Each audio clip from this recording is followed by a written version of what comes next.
I welcome Her Excellency Sheikh Hasina to this press, and I thank you all for joining us today. Thank you.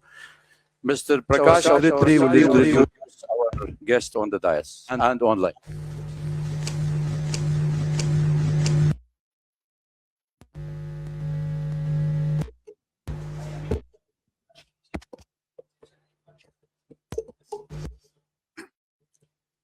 So, ladies and gentlemen, we have got quite a distinguished panel here. Some of them are here, and some of them will be joining us from abroad. Yeah. Is it okay? Yeah. So that is. Yeah. So let me introduce. To begin with, I'm introducing Engineer Muhammad Ali Siddiq. He's the General Secretary of Bangladesh Human Rights Watch, and he's based in USA. He's amidst us. Then we have Advocate Shah Muhammad Bakhtiar. He's the Director of Bangladesh Human Rights Watch. Then we have the famous cricketer. You all must be knowing him, Shakib Al Hasan. He is the former member of Parliament, cricketer. He's joining us from Colombo. At the moment in Sri Lanka, he'll be joining us. Then from London, the former diplomat and security analyst, Mr. Aminul Haq Polash. So he will be joining us from London. Then Mr.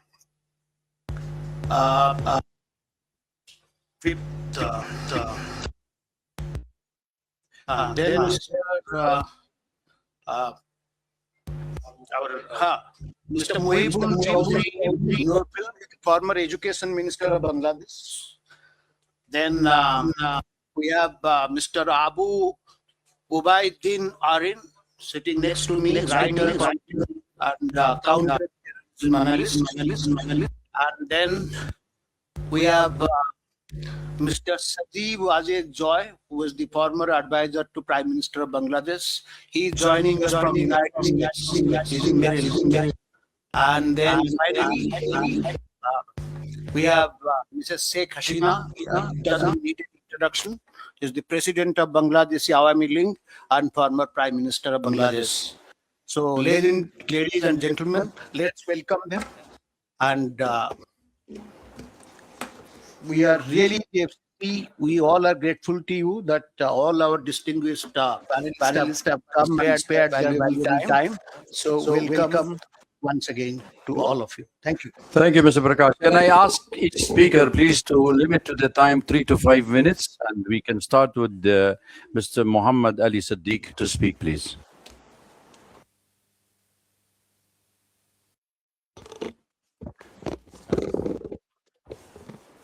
Good evening, everybody, especially the President of FCC,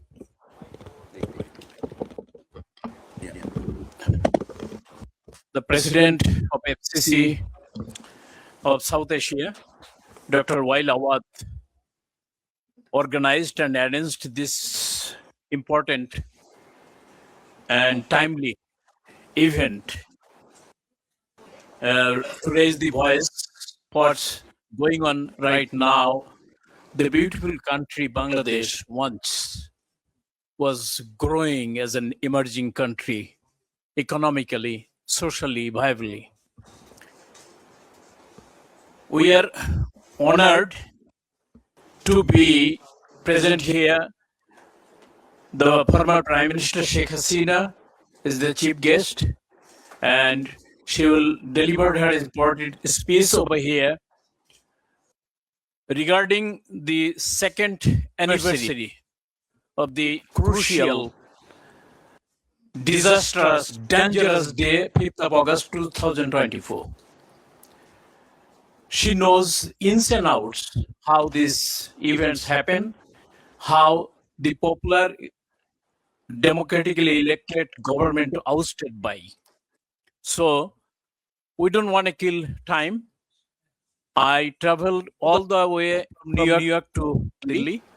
I would like to listen her. I would like to listen her visionary leader, San Shajiba's Joy, IT specialist and the former ICT advisor to the Prime Minister Sheikh Hasina. I would like to conclude here, not to expand any more further. So I'm going to give my time to the chief guest. Thank you all. Thank you very much for giving me the opportunity. Thank you, Mr. Muhammad, for sticking to the time. That was very nice of you. Please, can I have Advocate Shah Muhammad Bakhtiyar? Before that, just one second. Netri, can you hear? Apa? Honorable Prime Minister, can you hear? I'm sorry, I couldn't. We can't hear you. follow. You can hear.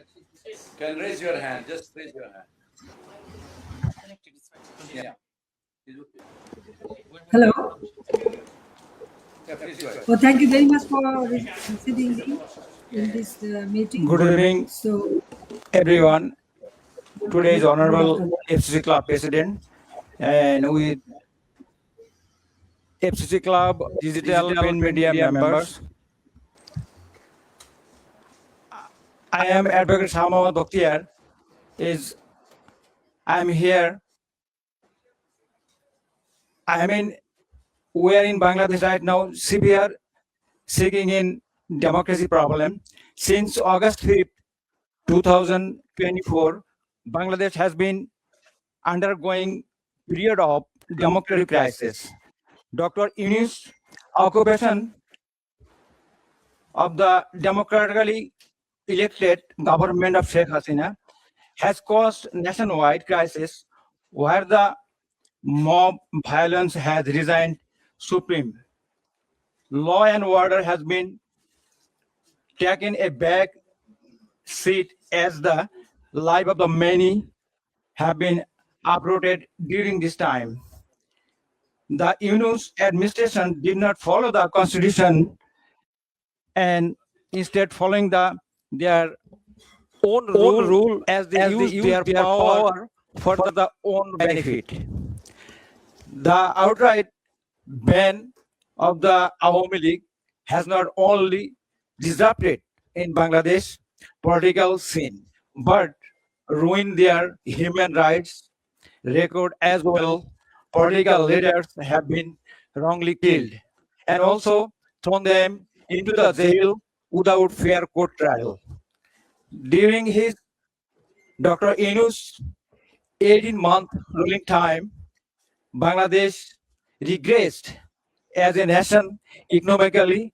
The growth in gross domestic product GDP decreased, causing unemployment to rise alongside the decrease in the law and order. Petty theft alongside other serious crime have been on the rise. To avoid taking responsibility for this, he hosted an election where the parties he picked were Jamaat and BNP. The parties they are favor to him. Both parties would go on to form a government in 2025 following Yunus method. Diplomatically, we request help in the restoring stability in Bangladesh.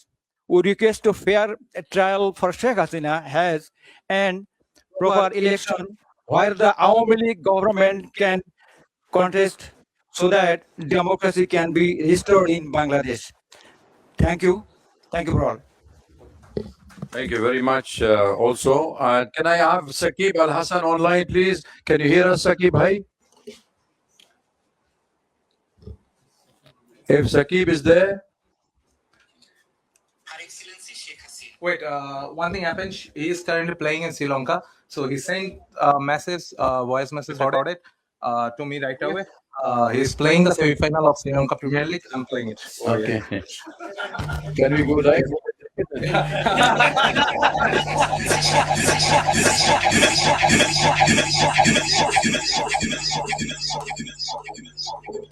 Excellency Sheikh Hasina, respected members of the foreign correspondents, distinguished journalists,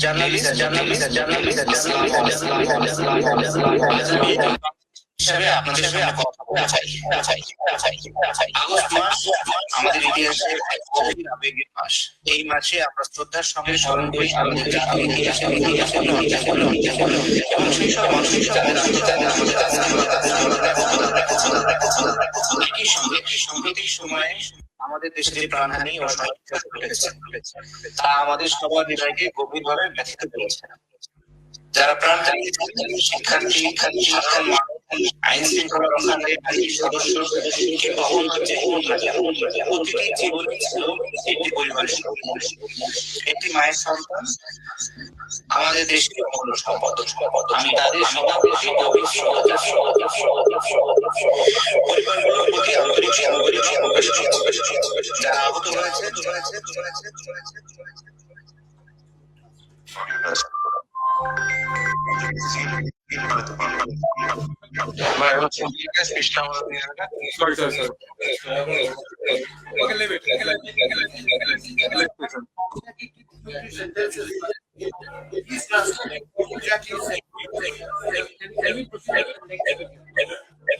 Okay, we will get the translation later on for those who are interested in the cricket to listen to it. We had Mr. Sakib, then we have the Mr. Aminul Haq Polish to speak also with us. He is a former diplomat and security analyst. He's with us online. Hello, am I audible? Unmute yourself, please. Yeah, it has been unmuted. Am I audible? Hello? Hello? Hello? Yeah, we can hear you. Okay, thank you. Good evening. My sincere thanks to the Foreign Correspondents Club of South Asia, the organizer, the journalists present here today, and all distinguished guests. I'm Aminul Haq Polash, a former intelligence officer and diplomat from Bangladesh. I speak from professional experience and from serious concern about the security direction of my country. The issue I want to address is not only a domestic political concern, but a regional security concern. Since 5th August 2024, Bangladesh has seen the renewed rise of terrorism and Islamist extremism. This poses a serious danger not only to Bangladesh, but also to South Asia. Anil. Hello? Hello?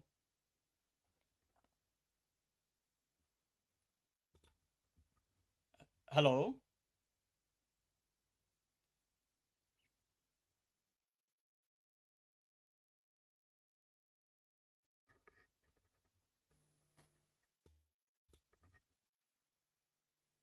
Mr. Polash, please speak. Okay. Am I audible now? Yeah. Yeah. So let me begin with the recent facts. On 24th July 2026, a powerful IED hidden inside an umbrella was found under the Motijil metro station. On 31st July, a pressure cooker bomb was recovered near a tea stall in Ashulia Shavar. On 1st August, bomb-like objects were reported near Mirpur 10 and Farmgate metro station. And just days before, on 3rd August, a bomb kept in a bag exploded in Borishal, severely injured 3 people. These are not isolated incidents. They are early warning signs. An IED doesn't appear by accident. It requires knowledge, material, testing, delivery, target selection, and logistical support. When such incidents appear in different parts of the country with increasing regularity, it shows that extremist actors have developed both capability and network. The authorities remain in denial. There has been no visible action against the networks behind these incidents, no meaningful arrest, and no serious public explanation. The Home Ministry has categorically rejected the presence of militancy in Bangladesh, even as warning signs continue to appear on the ground. Bangladesh has seen this denial before. Immediately after the BNP Jamaat alliance came to power in 2001, extremist procession appeared across the country chanting, Bangla will be Afghan, we will be Taliban. When the notorious JMB terrorist Bangla Bhai emerged, the government dismissed him as a media creation. That denial gave militant networks the space to organize and expand. The consequences were severe. In 2005, JMB carried out coordinated bomb attack across 63 districts of Bangladesh. On 21st August 2004, grenades were thrown at Aomi League rally to assassinate Sheikh Hasina and eliminate the party leadership, killing 24 people and injuring more than 300. The 10-truck arms haul showed how Bangladesh was used as a route for weapons intended for insurgent networks in the region. Even a foreign diplomat was not spared. British Ambassador, High Commissioner Anwar Chaudhuri was attacked at Shahjalal's shrine in Sylhet. So when the current authorities deny the return of militancy, I don't hear the reassurance. I hear history repeating itself. The important question is this. Anil, connect me, please. The I have important to stop question- you here. I'm sorry. We have a problem. We have a problem with your audio. Apologies for everybody. We will continue with the program until we fix your audio, please. Just bear it with us, okay? Because we have other. We will come back to you. May I ask Abu Ubaida Arin to speak, please?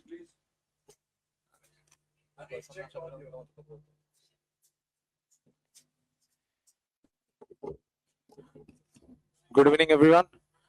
Present over here today. Thanks for joining us today. And special thanks to everyone who is broadcasting in Bangladesh, despite of government's technocratic, electronic, dictatorial statement of not letting our Prime Minister, the former Prime Minister of Bangladesh, our party president,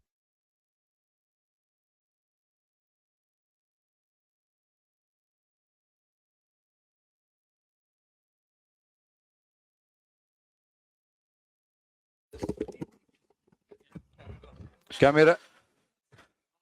Please. Silent, please.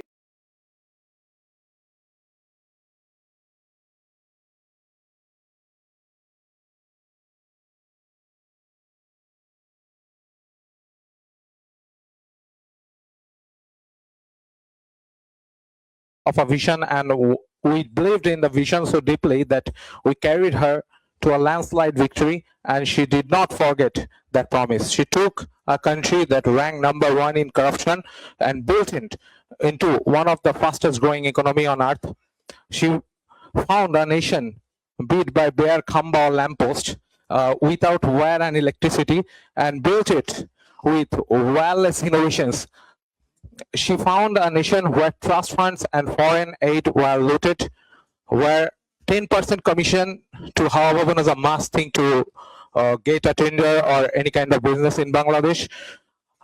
And she created, from that nation, she created Padma Bridge with our own money. Okay, thank you. She never stopped building for the youth, not once. And late today, she sits in exile because of a conspiracy meticulously designed to turn the youth against her, to use the youth, the very generation she built for as instruments and dismantle the future. Look at where we stand now. The ranking of Bangladeshi passport is at the lowest point in memory. Our youth cannot travel abroad even for their studies. Inside the country, more than 2 lakh, I repeat the number 2 lakh, students are unable to join their institution, along with more than 3,000 professors, due to having the ideology of progressive Bangladesh, the ideology that Bangabandhu Sheikh Mujibur Rahman gave us. They can't join because supporting Bangladesh Student League. This is going on in Bangladesh. I would like, I'll invite you all to see the condition of the students, what they are going through, their family, and apart from their family, kindly look at the professors and their family. So I also want to remind you one more thing about the police killing. Today is 5th of August, just 2026, 2 years of ouster of our government. 2 years before this day, they celebrated as their victory. But I don't treat this as their victory.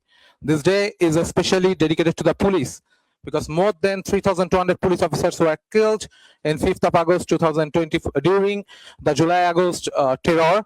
And in 5th of August 2024, you can see police's body are hanging upside down in different flyovers. This is not acceptable. Bangladesh police was the first police force who stood beside us during the War of Independence, the first police force who stood beside us for that they are now facing the consequences. I also want to raise one more concern. Bangladesh authority has recently taken a decision to issue passport to all Rohingya without any kind of verification and proper recording. This will become a global security threat. You can understand the ARSA and RSA, RSO, they are highly getting trained within the border with the help of Bangladesh military also. Soon they will export terrorism all over the world. You can see in Malaysia, more than 36 terrorists are exported from Bangladesh. This is a matter of concern. But still today, I'm not hopeless because I can see it. Our youth are uprising again. This is okay. Our youth are uprising again. They are coming. The dream we had, it broke. It became nightmare now. But they are breaking out of the nightmare. They will come in front. They will stand shoulder to shoulder with Sheikh Hasina. I'm sure about this. This is not just a Sheikh Hasina. Our leader has promised she will go by end of this December. This is not just a homecoming. This is a unification of 170 million Bangladeshis staying over there. They all will stand together. I remember during the 7th March speech of Bangabandhu Sheikh Mujibur Rahman, Kaife Azmi wrote, how many people you will put handcuff on? We have 70 million. How many people you will put how many people will hang? We have 70 million. I'm telling you, when our Prime Minister, our former Prime Minister and our party president will go back to Bangladesh, you will see, I think you all will write how many mouths you will try to shut. They tried to shut our mouth for the last few days. How many mouths you will try to shut? We have 170 million. How many people you will prison? We have 170 million. How many people you will hang? We have 170 million. One homecoming will unite all 170 million Bangladeshi all over Bangladesh, and they all will stand shoulder to shoulder with Sheikh Hasina. Joy Bangla, Joy Bangabandhu, Joy to Deshratna Sheikh Hasina. Thank you. Thank you very much. I would request Anil. Okay. Anil. Can't you hear me? Anil? Mike, Anil? Okay. Okay. Can you hear me now? Okay, Anil, I would like that portion of yours to be quiet in that side, please. I want quietness. I don't want disturbance. Now we are reaching to a very crucial moment. Please be quiet, okay? So now I will call Mr. Mohibul Hassan Chaudhry, Mohibul Chaudhry Nofal, former minister, please to address the gathering. Thank you. Thank you. Distinguished guests, journalists, Honorable President of Foreign Correspondents Club, thank you for the opportunity to address today's esteemed gathering. Today, while we appear before you in New Delhi, our hearts are with the people of Bangladesh. Our leader, President of Bangladesh Awami League, who has served the nation as Prime Minister for 20 years in 4 terms, will address this event. Ladies and gentlemen, today marks 2 years since the violent ouster of our government in Bangladesh. And many of you are aware, a lot has happened over the last 2 years and the months leading to August 2024. When the uprising against our government began, our young people were told violent ouster of a government will lead to a discrimination-free Bangladesh. Instead, the past 2 years have left our country deeply divided and in a state of anarchy and chaos. Hope had been replaced with hate. Dreams have turned into nightmares. Prosperity have been replaced with poverty. Justice have been replaced with revenge. Ladies and gentlemen, today, through our leaders' address and presence, we urge our citizens, we cannot continue on this divisive and destructive path. It is time we chase unity over division, harmony over hatred, dialogue over confrontation, and justice guided by rule of law, not revenge. Ladies and gentlemen, today, across Bangladesh, millions of our citizens are struggling with high inflation and unemployment. Opportunities for young people are shrinking. Violence against women and children, journalists, lawyers, business people, and ethnic and religious minorities continue unabated. Anarchy and chaos rule society, not politics. It is, and this must change. Too much has been lost, too many lives are affected. We, as a political party, believe democracy and economy to thrive, an inclusive political polity must be established. It is in that spirit our leader Sheikh Hasina has expressed her desire to return to Bangladesh. Her and our party's objective is not to seek revenge, but fair justice and harmony. We seek a Bangladesh where political differences are resolved through democratic dialogue, where every citizen will enjoy rights under the law.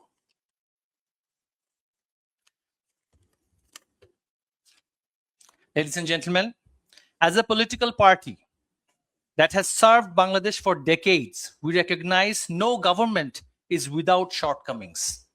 We recognize and acknowledge leadership requires humility, accountability, and the courage to learn from success as well as failure. We remain committed to building upon our success while acknowledging where we could have done better and where we have at times failed.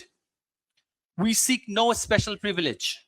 We seek only the restoration of equal constitutional and democratic rights for every citizen and every political party in Bangladesh.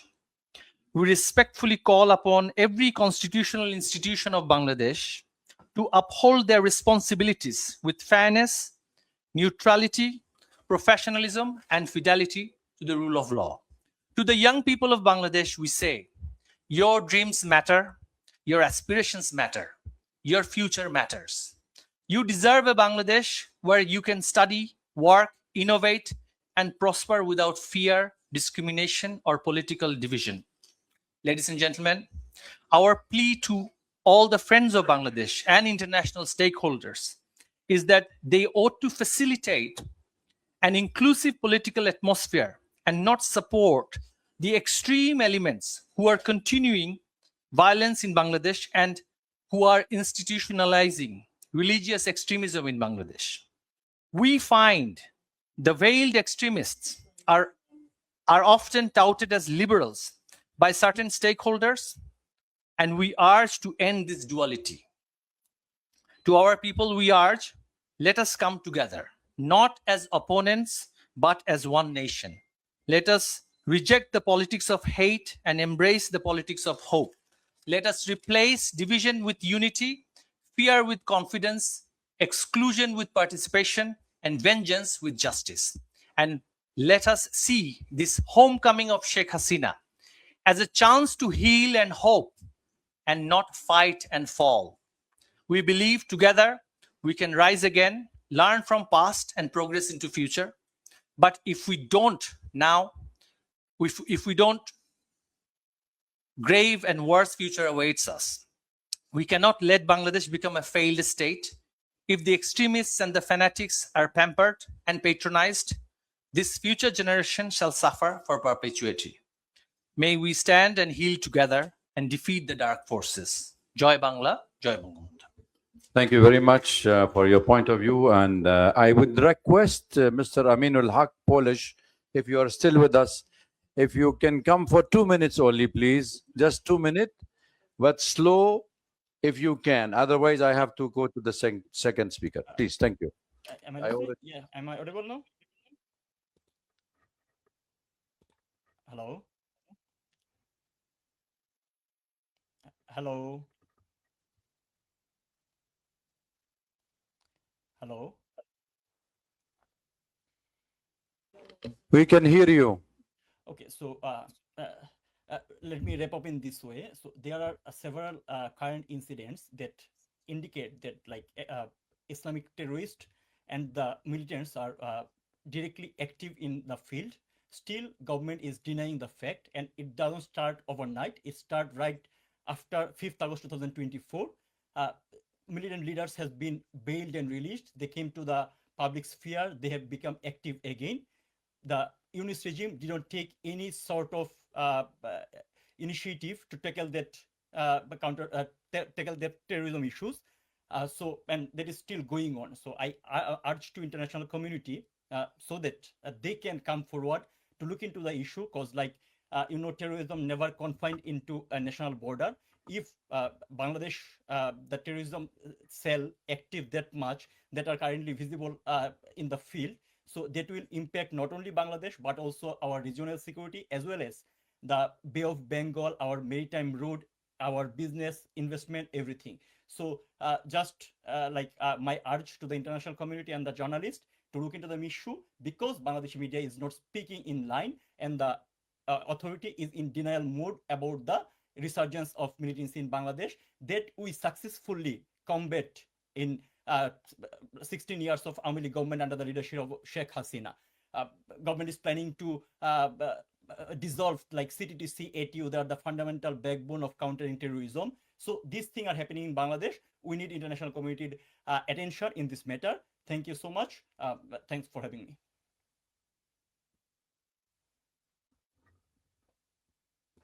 May I now request the key speaker, Mr. Sajib Wajid Joy, former ICT advisor to the Prime Minister of Bangladesh. Please speak slow and soft so we can hear you all. Thank you. Thank you very much, Dr. Awad, for the kind introduction. Thank you as well for the National Press Club for hosting this event. Honored to be here today. You've heard the other speakers speak a little bit about what is happening in Bangladesh and what has happened. I want to bring a few things to everyone's attention, and this is something I believe that the international community needs to focus on. First of all, you have heard the refrain again and again that about the deaths during the July-August protests of 2024. Here is what no one is talking about. You have various counts on the numbers. You have the UN number of 1,400, whereas the government number is 800 something. Who are these additional 600 people? Where did the UN get those names? Our party has written to the UN, our lawyers have written to the UN again and again, and to date the UN has not provided any names. But more importantly, the UN only covers a period up to August 15th of 2024. But we know that the deaths continued. And what is most alarming, and this is something that I believe that the press, the international press, should really, really pay attention to. You see, the Yunus regime, one of the first things they did was pass an ordinance which became law called the Indemnity Bill, indemnifying all the protesters, everyone, blanket immunity, protecting them from any prosecution for any killings. That includes killings of civilians, that includes killings of our party members, and that includes killings of police officers. To date, the BNP government that is in power, they have ratified this ordinance, turned it into law, and this continues, which means that none of the police killings, we still don't know exactly the number of police deaths, none of the police killings can be prosecuted. So my question to you is this: are killings okay? Are killings acceptable? If you can have blanket immunity for protesters to kill police officers, to kill civilians, to kill Awami League members and leaders, then why blame anybody? That is the first issue I would like to focus on, the indemnity. I think this is something that has not been paid attention to. This is unprecedented. How can you have blanket legal protection for killings by anyone? especially killings of police officers. This is unprecedented. This is completely against all human rights, against all norms of decency. Secondly, what you have had since August of 2024, you have had thousands, tens of thousands of people behind bars, which are all now, on one hand, most of them, many of them are Awami League members and leaders. Most of them are being held without any trial, without any due process, without any bail. Many of them are elderly, in their 80s. Their health is failing. Many of them have died in police custody. Not only that, killings in police custody have continued. We have documented them. We have put them up on our websites, on our Facebook pages, full list of names, exactly when, which prison they died, under whose custody. Most of them were young. They had no reason to die. They were all killed extrajudicially by the Yunus regime, and those killings continue even today. Outside of the prisons, during the Yunus regime, and even now, our party members are being hunted down and killed. Every few weeks, someone is killed somewhere. There is no due process. The police do not take any action, and the government protects these killers. So political killing in Bangladesh since August of 2024 has been legalized. This is Bangladesh today. And if any killings are legal, then why blame the Awami League at all? And finally, since 2024, not only Awami League members and leaders that have been behind bars, but anyone sympathetic to the Awami League. This includes journalists and businessmen, especially journalists, editors, owners of newspapers and television channels who were seen as pro-Awami League, have been behind bars for over 2 years now. You are the press club. Imagine if half of you, your members, your journalists, your editors, your media owners were held behind bars without bail, without due process, without charges, without trial for an indefinite period of time. Can that be imagined in any country? Is that possible in any country? Is that legal in any way? That is a gross, gross violation of human rights, of freedom of speech. And this is something I believe that should certainly alarm the international media community. This is what's happening in Bangladesh. So Bangladesh today is a failed state. It's not a failing state. It is a failed state. There is no human rights. There is no freedom of speech. Even prior to this event, intelligence services went to the headquarters and offices of every major media outlet, every major newspaper, and instructed them clearly not to rebroadcast this event, not just to rebroadcast this event, but not to provide any coverage from any international media on this event. They're not allowed to share links from foreign media on their websites. Any journalists that were seen as still sympathetic to our government or against this government, many of them were fired even in the last couple of days. This is what's happening in Bangladesh. And what is the future? What does the future hold? There is no law and order. There is no constitution in Bangladesh today. What should concern India most is Bangladesh has become another Pakistan on India's eastern side. You have another Pakistan today on your eastern front. Foreign intelligence services, especially ISI, has an open hand. Militants, hundreds of convicted terrorists that our Awami League government arrested and convicted and put behind bars have been released from prison. Hizb ut-Tahrir marches openly. Al-Qaeda operatives speak at public rallies. This is what is happening in Bangladesh. And this does not portend well for India and the world at large. In the future, the next set of terrorists globally are going to be coming from Bangladesh, unless this is stopped now.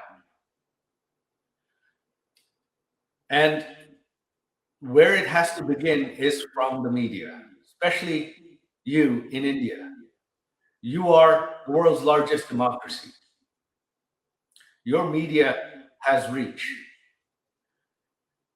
You cannot take this as a sensational story only when something sensational, headline-worthy happens. This is something you have to cover every day.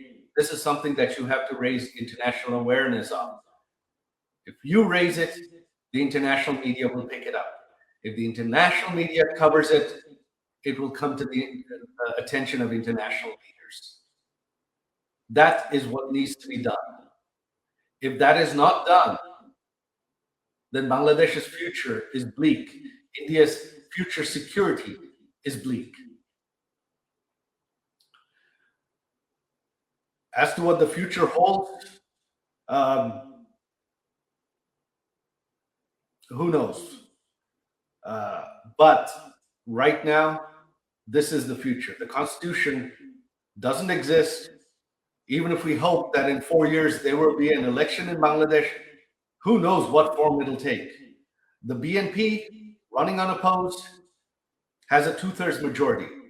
They can amend the Constitution however they want and ensure that the elections are set up just like the Yunus regime did, so that the BNP wins. What you have now is not justice. You've heard our former Minister Naufel talk about this. What is happening is not justice. What is happening is political exclusion of the opposition, of the largest political party in Bangladesh, in order to grab and hold on to power. That is what is happening in Bangladesh. This is democratic and electoral manipulation. That is all it is. The BNP knows that the Awami League is allowed to speak freely. People of Bangladesh are not happy right now. The economy has collapsed in the last 2 years under the corruption of the Yunus regime, and that corruption continues today under their economic mismanagement, both under the Yunus regime and the current regime. Bangladesh is on the verge of total collapse. In a few more years, the economy will have collapsed and Bangladesh will turn into a rogue state. The time to act is now. And I urge you, the place to start is in the media. We need you to bring the world's attention to this. With that, I conclude my speech. Thank you very much. Thank you very much, Dr. Awad and the National Press Club for hosting us. Joy Bangla.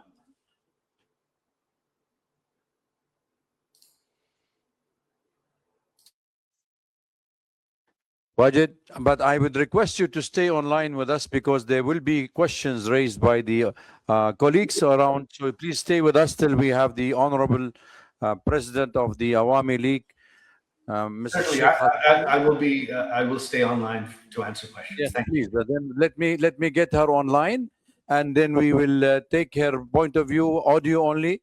She's been with us, and Honorable former Prime Minister, would you please take the mic? The floor is yours. Thank you very much. It's a great honor for me to be with you. Thank you, and thank you for everybody who present here or who are listening. Distinguished journalists, members of the Foreign Correspondents Club of South Asia, respected guests, friends of Bangladesh, ladies and gentlemen, Assalamu alaikum. I thank the Foreign Correspondents Club of South Asia for giving me the opportunity to speak to you.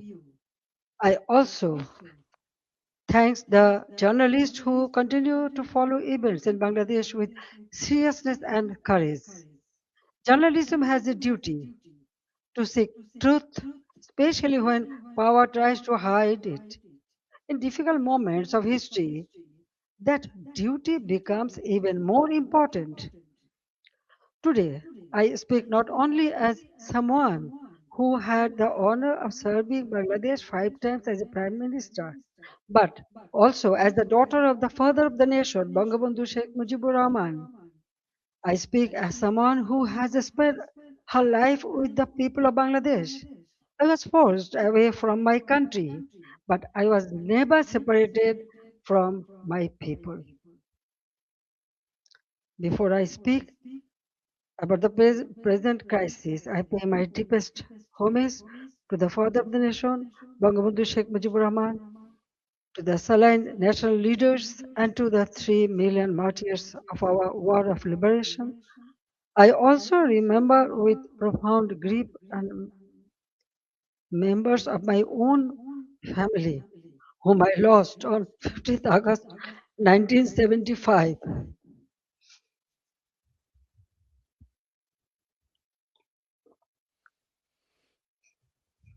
Today is also the birthday of my beloved brother Sheikh Kamal, who was 2 years younger than me. He was a valiant freedom fighter, a youth leader, a sports organizer, and a cultural activist. His life represented the courage, creativity, and patriotism of the young generation of Bangladesh. I remember him today with deep love, pain, and pride.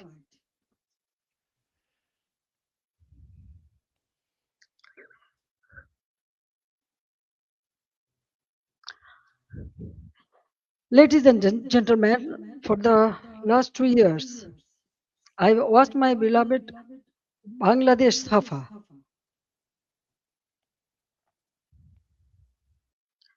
Fear has entered homes, workplaces, and campuses. This is not the Bangladesh we built. This is not the Bangladesh for which 3 million people sacrificed their lives in 1971.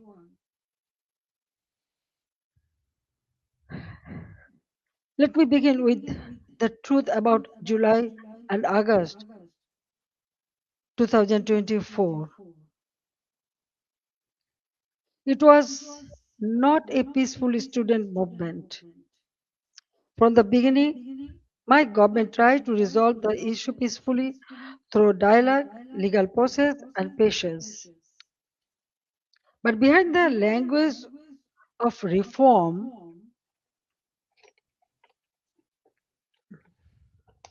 organized groups were working to turn students' demand into violent political instrument.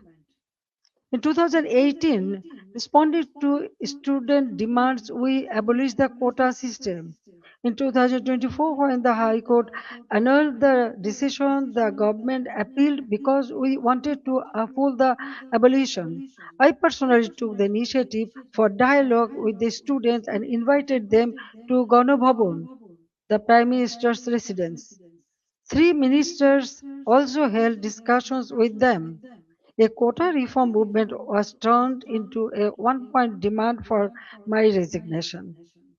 False propaganda was spread in a planned way. Genuine students were emotionally manipulated, while organized groups used their movement as cover for violence and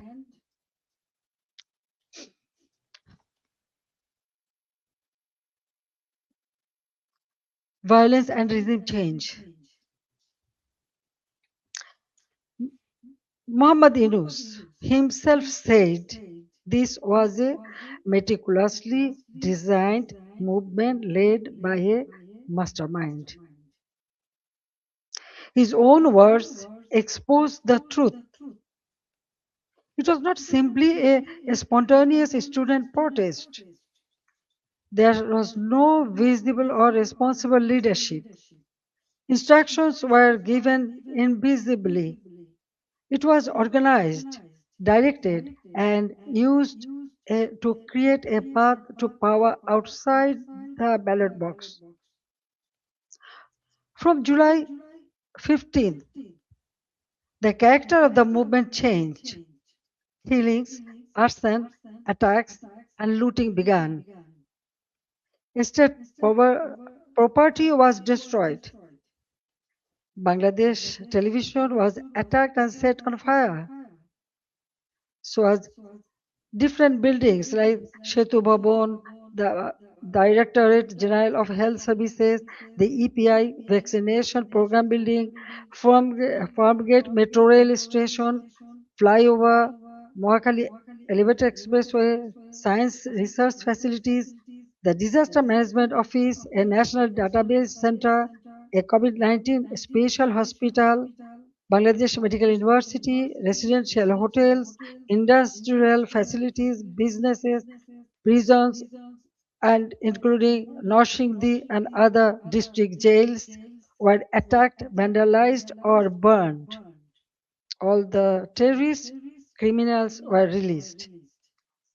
Awami League offices were vandalized across the country. Leaders and workers were attacked and killed. Homes of ministers and senior figures associated with my government were looted and burned. The media was also targeted. Nearly 50 media center, private television stations, and newspaper offices were attacked or set on fire. Journalists were killed. Law enforcement agencies came under organized attack. Police, Sepai, the other officers were killed and their bodies were hung from flyover. Around 460 police stations were outposted or set on fire, and in some, personnel were trapped inside buildings and burnt alive. Weapons were looted. Officers were beaten to death. According to persecuted police members, at least 3,000 personnel were killed, attacked, tortured, or subjected to serious violence. So, I ask a simple question. In such a situation, what is the duty of law enforcement? When police stations are burned, government buildings are attacked, public infrastructure is destroyed, officers are killed, and weapons are looted, does the state have no duty to protect life and property? In every country, law enforcement has a responsibility to protect citizens, state institutions, and their own lives. This is not a crime. That is the duty entrusted to them by law.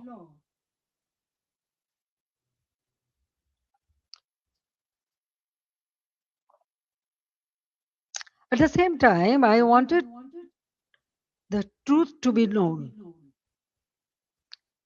That is why I formed a Judicial Inquiry Commission on 18th July 2024. Its purpose was clear. Every casualty had to be investigated. Every incident of violence had to be examined, and every family deserved to know the truth. I met victims' families, visited the injured, and instructed the authorities to provide the highest level of medical treatment free of cost. And on 1st August, I strengthened the inquiry into a three-member commission so that the investigation would be credible and comprehensive. But after seizing power, the illegal interim government led by Muhammad Yunus stopped the investigation. They did not allow the truth to come out. They gave indemnity to those who involved in the killings. If they truly wanted justice, why did they stop the inquiry? If they had nothing to hide, why protect the killers? That one decision tells the truth. They did not want justice, they wanted power. They did not want investigation, they wanted the evidences buried. Their own words export the truth. An NCP leader said revolution would not have succeeded if police had not been killed and the metro rail had not been set on fire. A BNP leader in Shirazganj also said publicly that Enayatpur police station was burned and police were killed to make the revolution succeed. These statements show that the July-August movement was not merely a quota reform movement. It became a coordinated assault on constitutional order driven by hidden instruction, organized violence, and propaganda. The conspiracy did not end on 5th August. After 5th August, violence became a campaign of political persecution.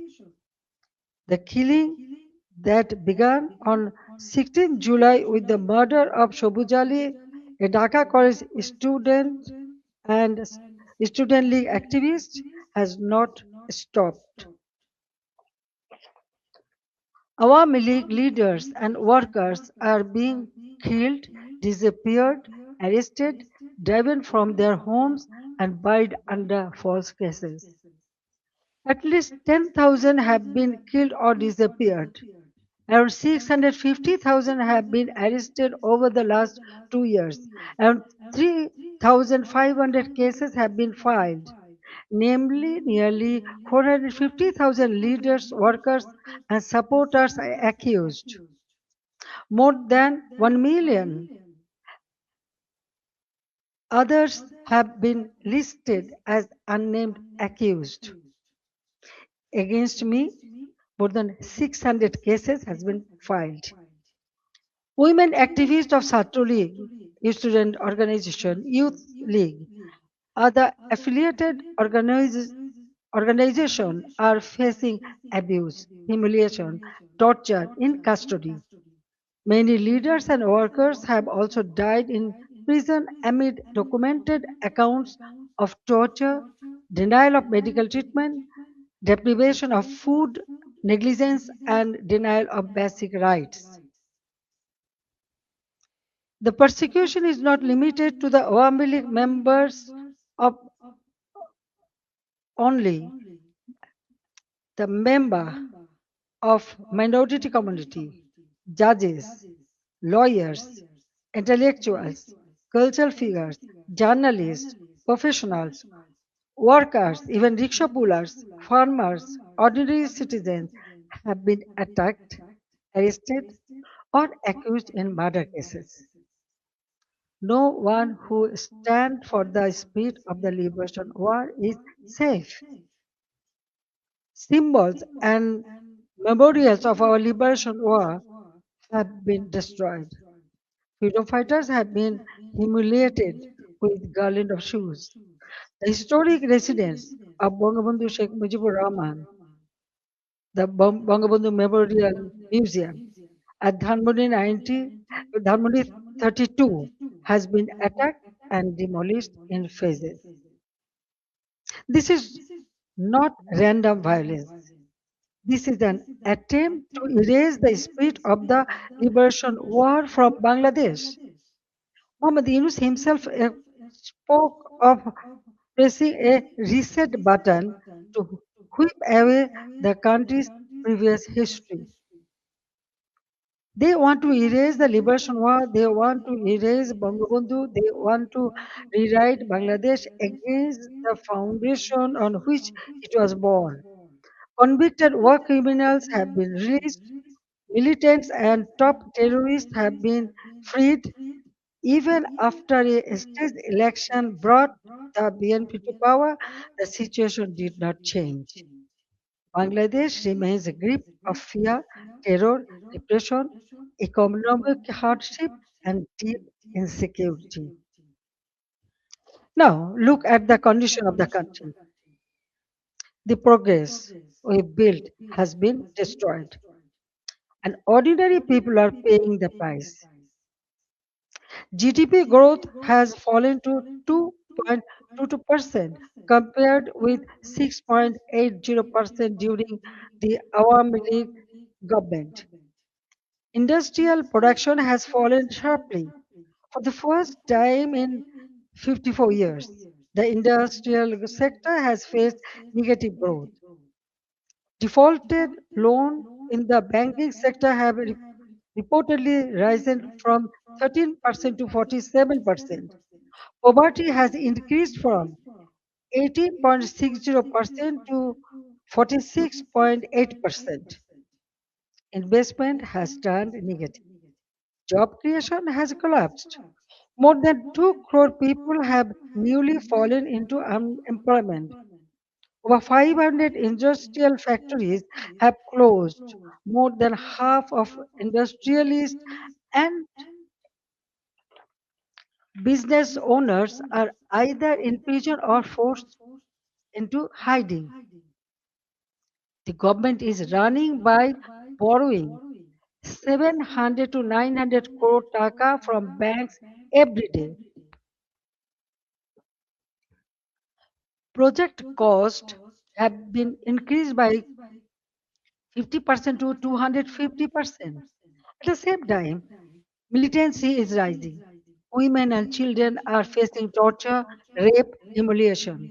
And ordinary people no longer feel secure in their own lives. Extortion, murder, kidnapping have become regular features of daily life. These are not just numbers or isolated incidents. Behind them, there is a family, a worker, a farmer, a small business owner, a mother who cannot buy food for her children, and a young person who no longer see hope. But let me also remind you what Bangladesh had achieved. The welfare of the people has always been the purpose of my deep politics. My father of the nation, Bangabandhu Sheikh Mujibur Rahman, gave his life for the ideal, and I have carried the ideal with full commitment. During my 5 terms as a Prime Minister, we used long term planning, sound financial management, disciplined implementation to place Bangladesh on a strong foundation.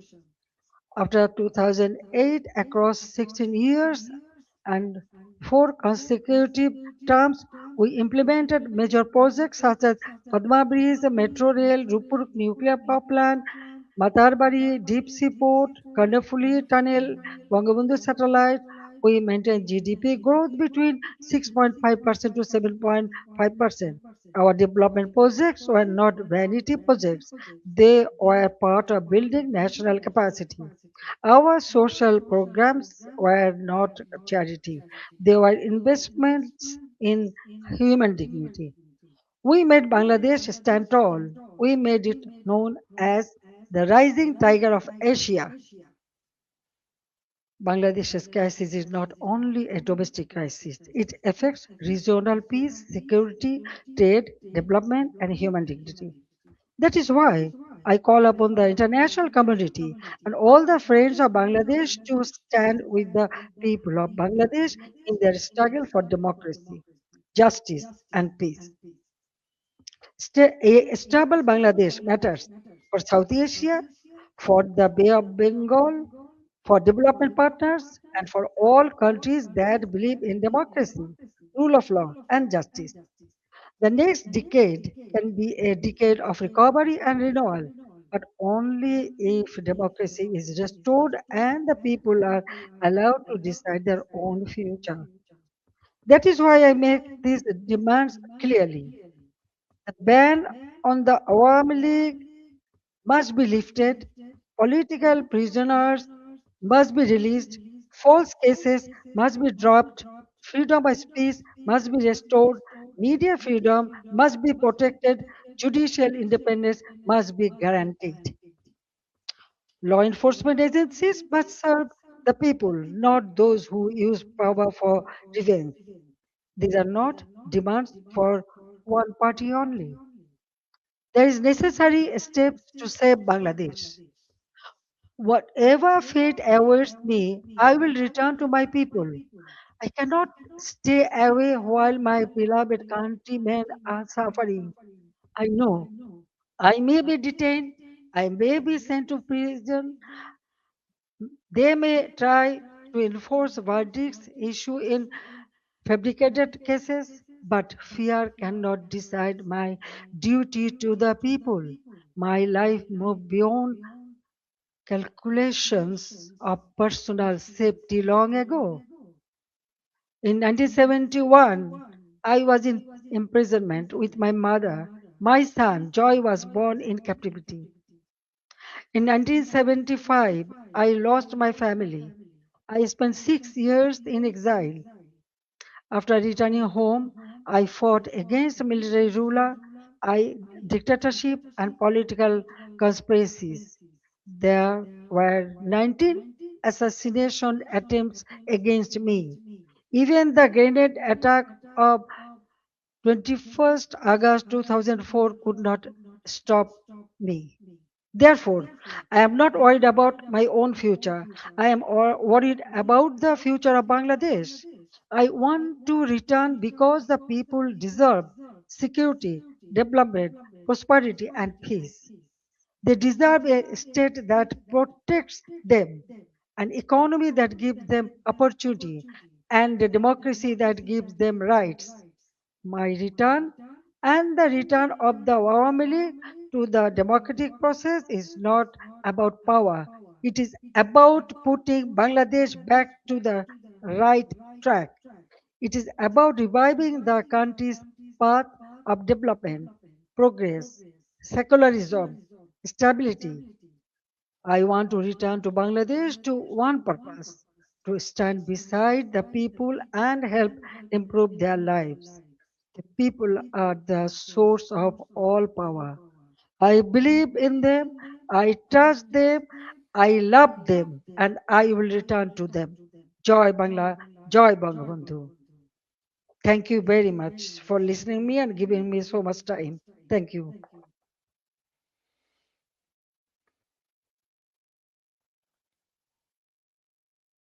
For side input, and I would request you please to take a couple of questions from our colleagues before you go, and then we can direct the question to some other people. Venkat, please. I'll give me Venkat. Wait for the mic, and we'll give priority to our members. Then I'll give you. Just let me thank you.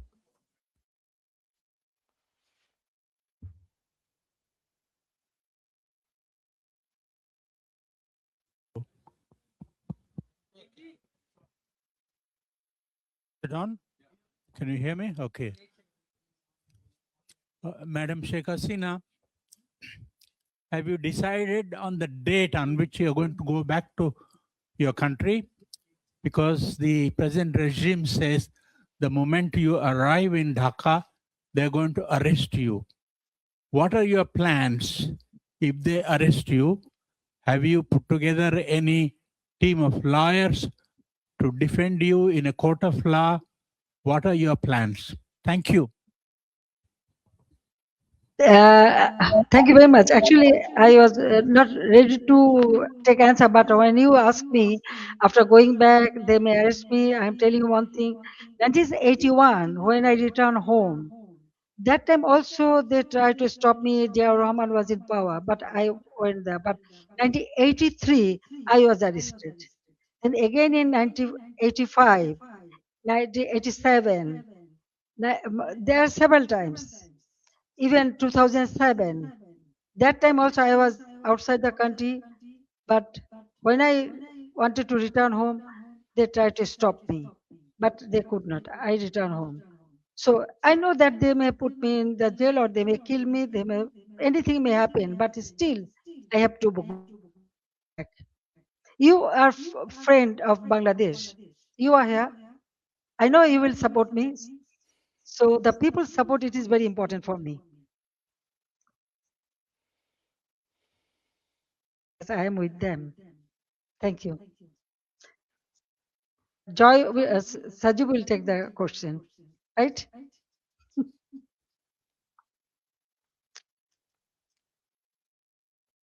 I hope Madam Hasina can answer this question. Sajib is a US citizen. The US ambassador to India has recently visited Bangladesh and expressed his confidence in Mr. Tariq Rahman's leadership. And Sajib is, of course, I'm aware that you have dual citizenship, Bangladesh as well as the US. But how do you view the US ambassador's remarks and his support also offering further deepening of trade relations with Bangladesh? And also, you said, Sajib, that Bangladesh runs the danger of becoming another Pakistan. But you are aware that one of the two countries, the country of domicile, the United States, under President Trump, has a particularly close relationship to Pakistan and is now building one with Bangladesh. So, should Madam Hasina return, how do you intend to, where do you see the future of relations with the United States? Thank you. Thank you for your question.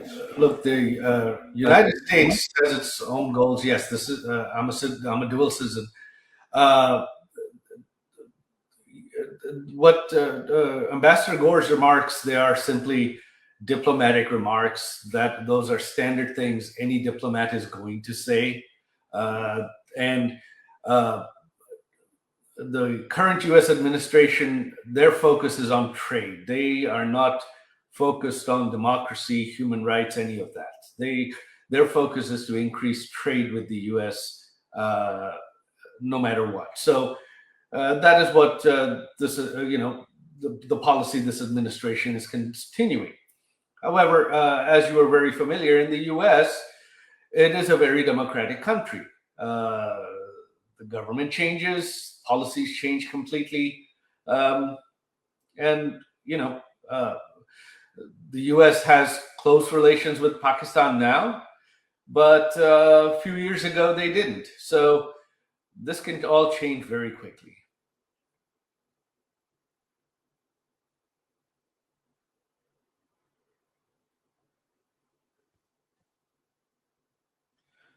Yeah, hello, this is Shaumuntok from DW.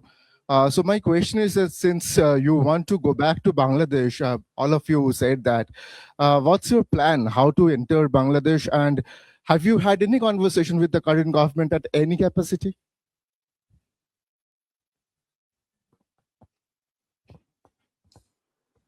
I think my mother wants me to answer that as well. No, we are not in communication with the current government at all. She is doing this. She wants to do this regardless of what the government of Bangladesh wants.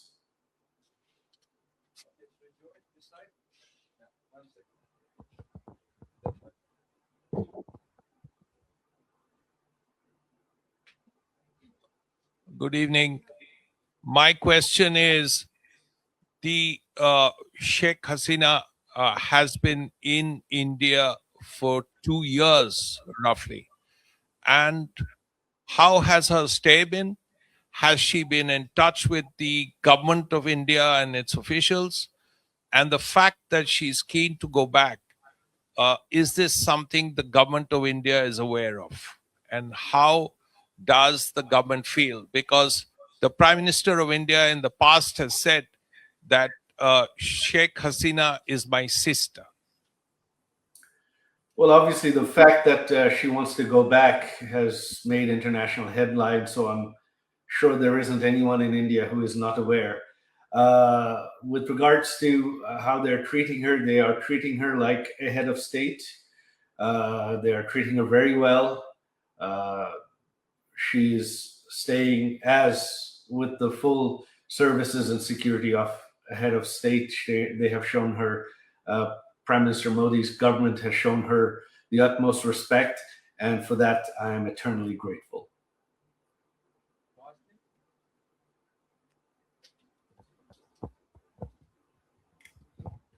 This is Hasini Heather from The Hindu. I wanted to ask former Prime Minister Sheikh Hasina did really detail what happened in those 2 months. However, there has been one demand that we've heard from the protesters, from the students in Dhaka quite often. Did she regret the violence? Does she regret killings of protesters there?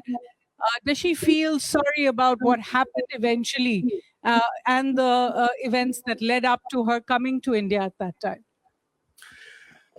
Look, this question of regret and apologies has been raised, but you see, the Yunus regime and the BNP regime has continued what I mentioned in my speech: immunity, indemnity.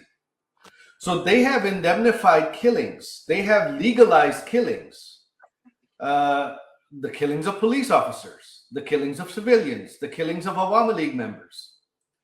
So in this situation, and you have heard my mother express that this was a violent situation. So if one set of killings is legal, then how does the question of apology arise? Why does it arise?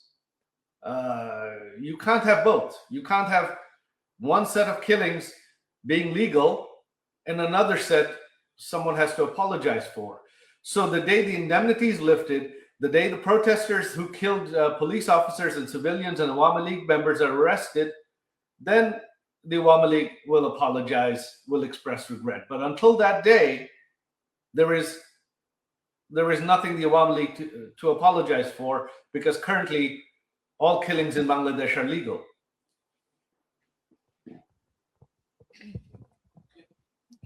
My name is Sultana Rahman. I'm from Bangla News Network.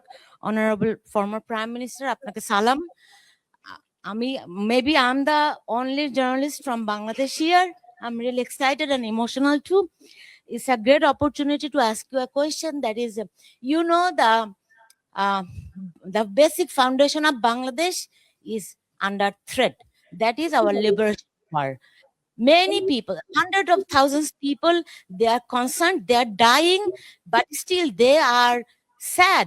They are upset about the history, what is happening on our history in 1971. And my question is to you. I talk all walks of life. They ask me when she's coming. You told that you are coming in December. What is your actual plan? Thank you so much. Unfortunately, my mother is the only one that can answer that. I think she has left. She's not. No, I'm here. I can answer. No problem. Well, you see, I just declare that I'm coming. I'm going to Bangladesh. Okay. Now the date and everything. Of course, when time will come, I will tell you. I told everybody. I hope that the people. Actually, I received response from all the people. So I believe that Bangladesh people suffered a lot, but I cannot take it, and that's why I decided to go back. The time December month is our victory month, so I want to go back in the month of December. I know I may face anything, but what happened? Bangladesh need reconciliation. Bangladesh needs constitutional development and constitutional position. Bangladesh people should have their constitutional right, justice. Now they have nothing. Economically, everything ruined. Politically, there is no such politics. No one can talk. No one can speak. Yes, there was the election.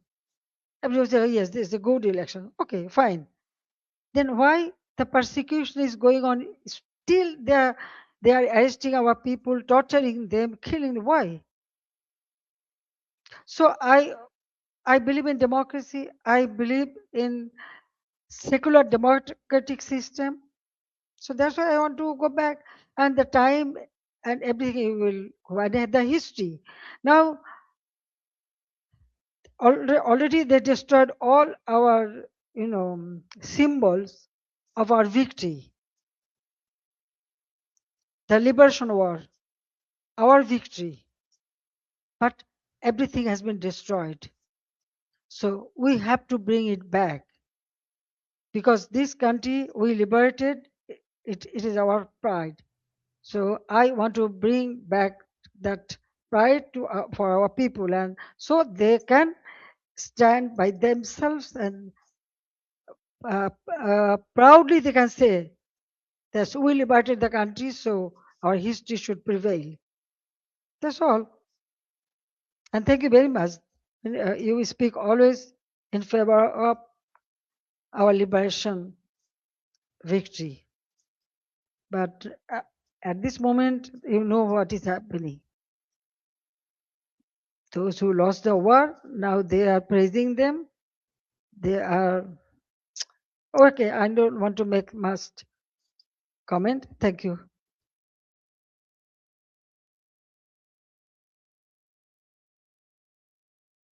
TV, you had given us an interview where you first revealed that you will be going back to your homeland in December this year.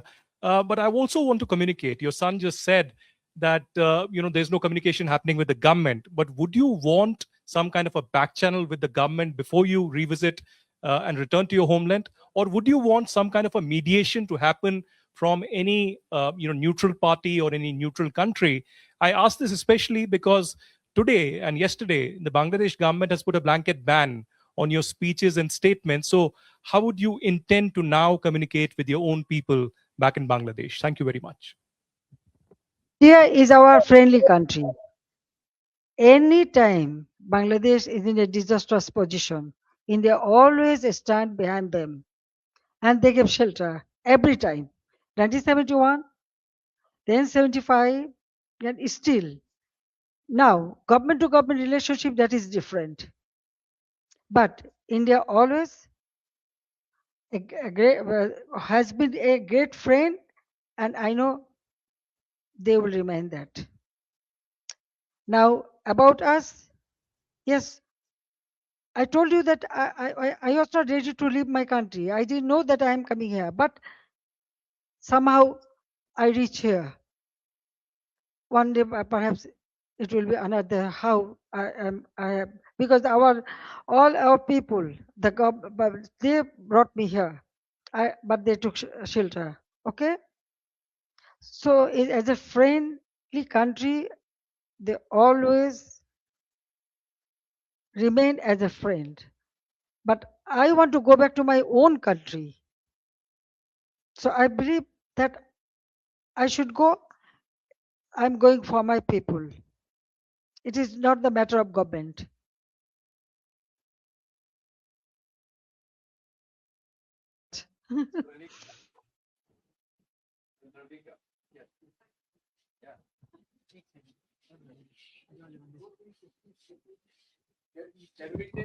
Check.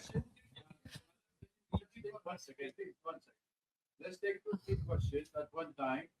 Madam is still with us. That will make it easy for all of us. I try to accommodate everybody, but please make it short. No need for any observation. Just short question. Please. I'm telling you one thing. I can see so many hands. You have so many questions. There is the email address. There is the email address. If you When do you intend to return back? Is there a specific date? And what message do you want to send to the people of Bangladesh? And how do you respond to the criticism of your government's handling of recent political unrest and protest? One more question that I would like to put out is, how do you respond to calls for... Also, what are your priorities for Bangladesh's economy, as you have already mentioned about it? So if you would like to respond to that. Madam Hasina, this is Ayushi Agarwal from ANI. Your party, Awami League, continues to remain banned in the country. But if the Awami League is eventually allowed to participate in elections, would you seek to lead the party again? This is Yeshi Seli from Business India. What kind of support are you expecting from people in Bangladesh? What is the percentage of people who will still support Awami League? And do you expect the youth to come out and welcome you once you decide to walk inside Bangladesh? Take three questions and then we'll go second round and that's it. Yeah, I've tried my best. Former Prime Minister Hasina, I have a very personal question to you. Last time you went back to Bangladesh in 1981, you went to the Nizamuddin Dargah, which has a very strong connect with your family. Will you go to the Dargah this time again, given the fact that your father also had a connect with the Dargah?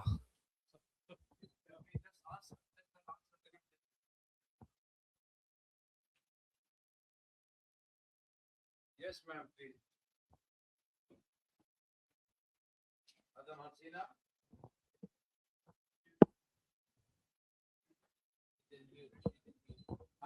Unmute yourself.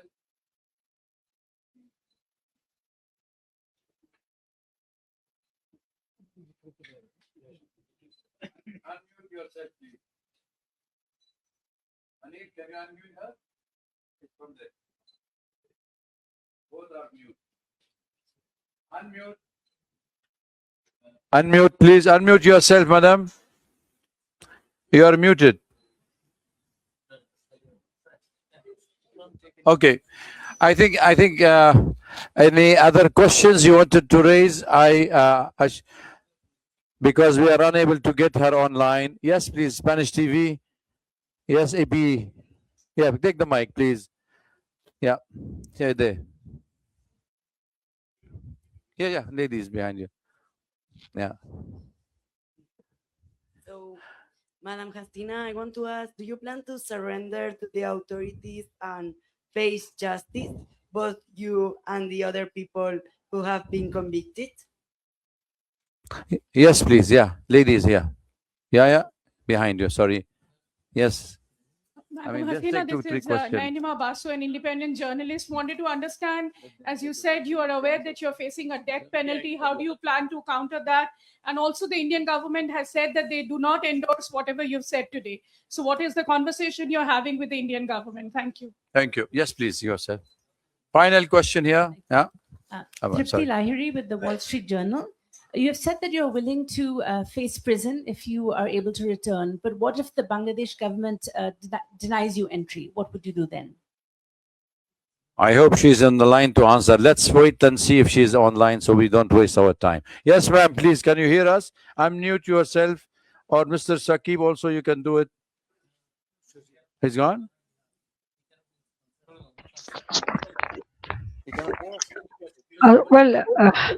Yeah. What I want to say that all the questions already I answered many of the paper or media before that, and that's why I feel no need, because going back to Bangladesh I already told you, and visiting the serene place, this is our custom. Definitely, usually we do it. So Nizamuddin Aulia or any place we can go, we can visit. That's the one thing. Another thing is that most of the question I think already I have answered you in the past in the media.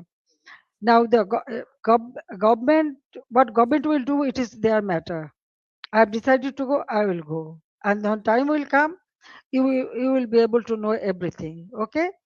Now I think I have there is an email address. If you have more question, you can send it there. Then you will get your answer. So I don't want to take much of time. So Okay. thank you very much. Thank you again you. for arranging all this an event. It's a wonderful place, and all of them are present here. I thank you very much for giving me this opportunity to talk Thank to you, you. madam. It's very nice Thank to talk you. to you. Yeah. Thank you for having you with us today. It was an honorable meeting, and we all enjoyed.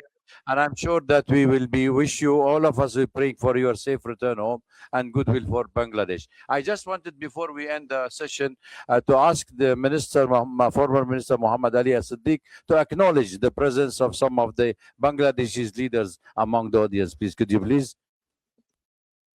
Thank you very much, the distinguished journalists, the reporters, and you covered up the valuable issues. Today, from all the way to Europe, our all European, Awami League President, Muhammad Nazrul Islam is here. I would like to recognize him. No, I have another person, Dr. Pradeep Ranjan Kaur from New York, from all the way. He presents here.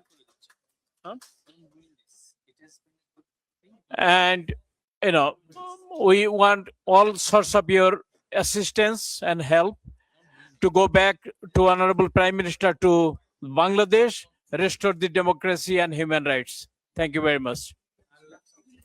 Thank you very much, everybody, for coming. Email will be answering. Our former Prime Minister and the President of Bangladesh Awami League will be answering all the questions through the email.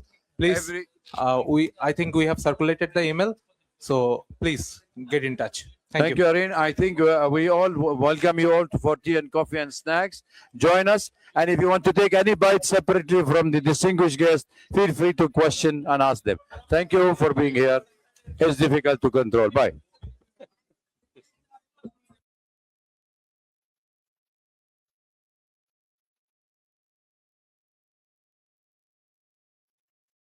There is also her script, the transcript of her speech